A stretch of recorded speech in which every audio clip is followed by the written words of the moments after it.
hiking along in the rain, and I figured out that I have this special power. I can evoke any song in my head and loop it and hear it.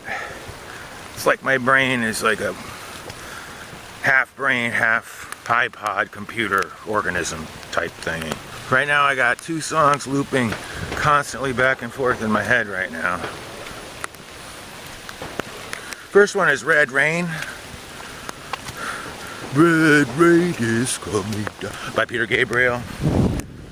And then it switches off to that chick from the Eurythmics, Annie Lennox. Here comes the rain again, falling like a...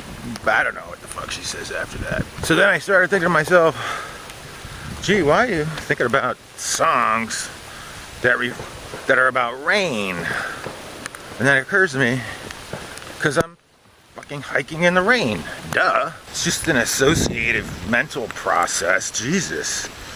Don't have to make anything special about it.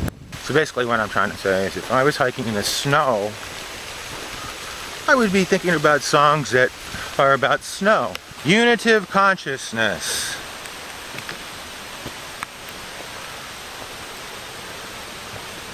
Man, that's the only function, purpose that this little deep space life has, is to be self-realized and live experientially in unitive consciousness. Yeah, back to that massive iPod in the brain. One of the many benefits of smoking pot